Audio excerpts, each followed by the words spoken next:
मैं 100% श्योरिटी से कह सकता हूं कि जो रूट स्टॉक आपको M7 के नाम से दिया जा रहा है वो ओरिजिनल M7 रूट स्टॉक नहीं है। तो कहां पर मिलेगा ओरिजिनल M7 रूट स्टॉक और साथ ही इसको पहचानने का क्या तरीका होगा, इन सारी चीज़ों के बारे में डिटेल चर्चा तो करेंगे ही। साथ में आपको M7 रूट स्टॉक के जितने भी प्रॉपर्टीज़ हैं, जितने भी इसके गुण हैं अच्छे और बुरे, इन सभी चीज़ों के बारे में पूरी विस्तारपूर्वक चर्चा करेंगे।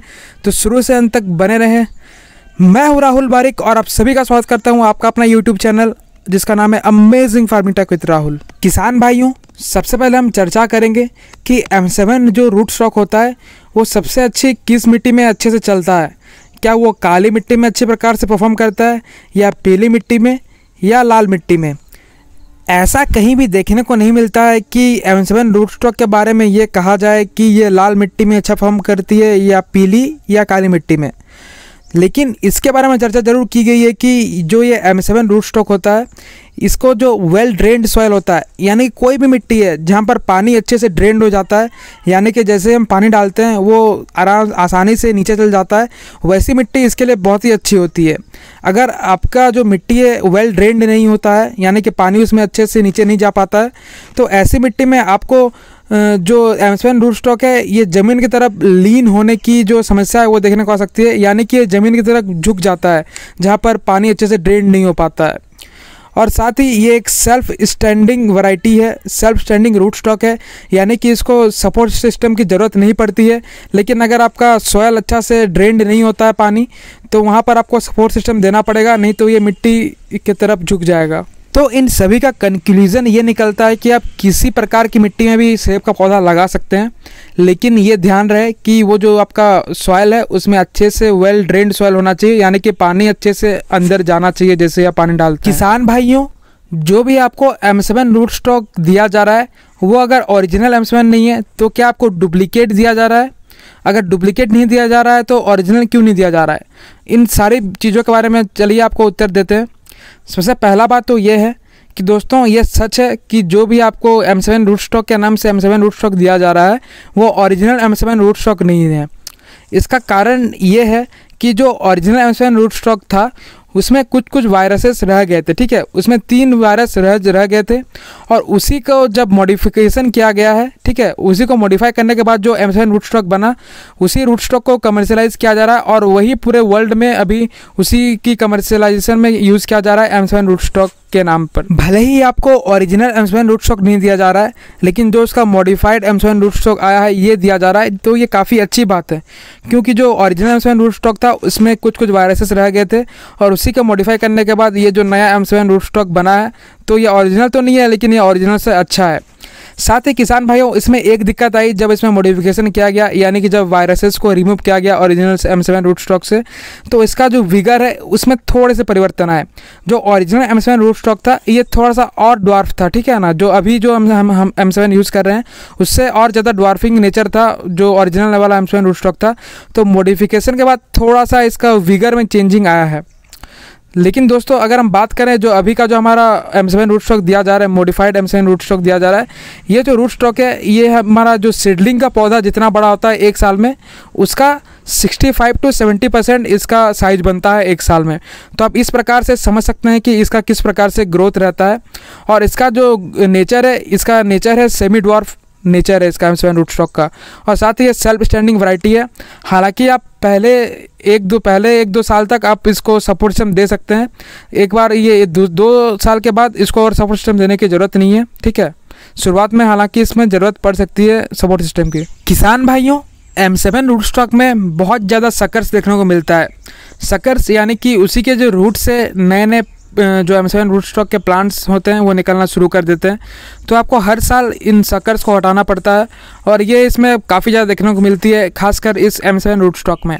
लेकिन ये इतनी बड़ी परेशानी नहीं है। सबसे बड़ी परेशानी ये आती है M7 रूट स्टॉक का M7 रूट स्टॉक चुनने से पहले आप इस बात का ध्यान अवश्य रखें कि जहाँ पर भी आप M7 रूट स्टॉक लगा रहे हैं वहाँ पर आपको 12 से 18 इंच के बीच में आपको कोई भी ऐसा कोई पत्थर या ऐसा कोई भी ऐसा चीज़ जो कि इम्पेनिट्रेबल हो, यानी कि जिसको पेनिट्रेट नहीं किया जा सकता है, ऐसी चीज़ें नहीं होनी चाहिए। जैसे कि पत्थर, उसको जो रूट सिस्टम अगर 12 से 18 इंच के बीच में अगर रूट्स को M7 रूट स्टॉक का जो रूट्स है उसको मिल जाता है और वो उसको पेनिट्रेट नहीं कर पाता है, तो उसका वहाँ पर ग्रोथ रुक जाता है और प्लांट वहाँ पर डेड भी हो सकता है।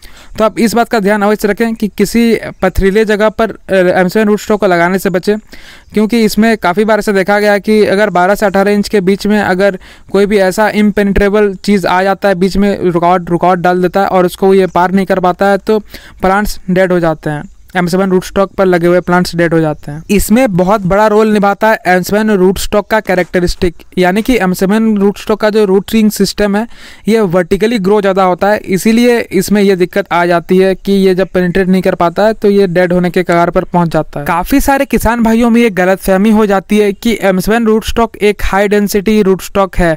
ऐसा नहीं है, क्योंकि ये हाई डेंसिटी रूट स्टॉक नहीं है। इसके लिए आपको डिस्टेंस जो अपनाना चाहिए वो है 5 बाय 9 फुट, यानी कि पौधे से पौधे के बीच की दूरी 5 फुट होना चाहिए और एक लाइन से दूसरे लाइन के बीच की दूरी 9 से 10 फुट रखना चाहिए आपको M7 रूट स्टॉक अगर आप चूज़ कर रहे हैं तो। और इसके ग्रोथ को आप समर प्रूनिंग द्वारा कंट्रोल कर सकते हैं। अगर आपको इससे भी और सामने लगाना है तो समर प्रूनिंग आपको तो ऐसे भी करना चाहिए और इसमें करना ही पड़ेगा अगर आप और ज़्यादा हाई डेंसिटी में लगाना चाह रहे हैं, ठीक है। M7 रूट स्टॉक के सक्सेसफुल होने का बहुत बड़ा क्रेडिट दिया जाता है क्योंकि वो फायर ब्लाइट और कॉलर रॉट को टॉलरेट कर सकता है, यानी कि उसको सहन शक्ति है। और ये कॉलर रॉट और जो फायर ब्लाइट की समस्या M7 रूट स्टॉक में देखने को बहुत ही कम या ना के बराबर देखने को मिलती है। लेकिन M7 रूट स्टॉक में बहुत सारी ऐसी समस्याएँ जो देखने को मिलती है। चलिए एक एक करके इन सभी को जानते हैं। उससे पहले आपको एक वर्ड का मीनिंग अच्छे से समझना होगा। ये वर्ड है ससेप्टिबिलिटी। ससेप्टिबिलिटी मतलब होता है कि किसी पौधे में किसी पेस्ट की ग्रोथ को रोक पाने में असमर्थता। जी हाँ दोस्तों, इसका अर्थ यही होता है कि मान लेते हैं कि कोई पौधा है और उसमें एक ऐसा पेस्ट, स्पेसिफिक पेस्ट, कोई निश्चित ऐसा पीड़क है जिसको कि वो पौधा रोक नहीं पाता है, तो इसी को ससेप्टिबिलिटी कहा जाता है। तो इसमें कुछ ऐसे पेस्ट हैं जिसको कि M7 रूट स्टॉक रोक नहीं पाता है। चलिए जानते हैं इन सभी पेस्ट के बारे में। M7 रूट स्टॉक में बर्न नॉट्स की समस्या आपको देखने को मिल सकती है थोड़ी बहुत। कॉलर रॉट में कुछ रेजिस्टेंस दिखाता है, यानी कि रोकने में समर्थ है। क्राउन गेल में सम ससेप्टिबिलिटी है, यानी कि उसको रोकने में कुछ नहीं रोक पाता है। क्राउन रॉट की कुछ समस्या आपको देखने को मिल सकती है, यानी कि सम ससेप्टिबिलिटी है।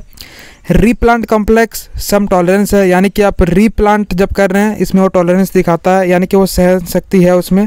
ओली एफिड में भी थोड़ी बहुत आपको जो ससेप्टिबिलिटी है वो देखने को मिलेगी, यानी कि थोड़ा बहुत ये रोकने में नाकाम है। किसान भाइयों, M7 को एमला 7 रूट स्टॉक भी कहा जाता है और इसमें एमला का मीनिंग क्या है इसकी थोड़ी बहुत जानकारी आपको इस वीडियो में दे रहे हैं और बाकी डिटेल जानकारी आपको एक स्पेसिफाइड वीडियो बना करके देंगे कि एमला ये सब क्या क्या है, ठीक है।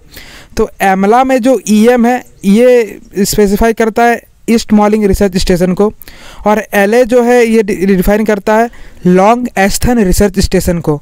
तो आप समझ चुके होंगे कि ये जो आगे ये जो दोनों वर्ड है इसको मिला करके बनाया गया है। एक तो लिया गया है ईस्ट मॉलिंग रिसर्च स्टेशन से EM लिया गया है और लॉन्ग एस्थन रिसर्च स्टेशन से LA लिया गया है और तब बना है एमला 7, क्योंकि ये दोनों रिसर्च स्टेशन ने मिलकर इस पर काम किया है, इसीलिए एमला 7 भी इसको कहा जाता है। और जो M7 रूट स्टॉक है इसका ओरिजिन भी यूनाइटेड किंगडम ही है। किसान भाइयों, ये तो था M7 रूट स्टॉक के बारे में डिटेल जानकारी।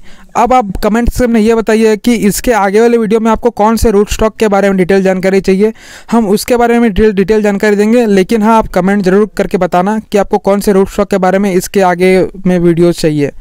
साथ ही हमें लगता है कि हमने आपको M7 रूट स्टॉक के बारे में लगभग सारी जानकारी दे दी है। अगर फिर भी कुछ जानकारी छूट जाती है या आपको लगता है कि हमने इस बारे में जानकारी नहीं दी है तो आप कमेंट सेक्शन में हमें ज़रूर अवगत कराएँ।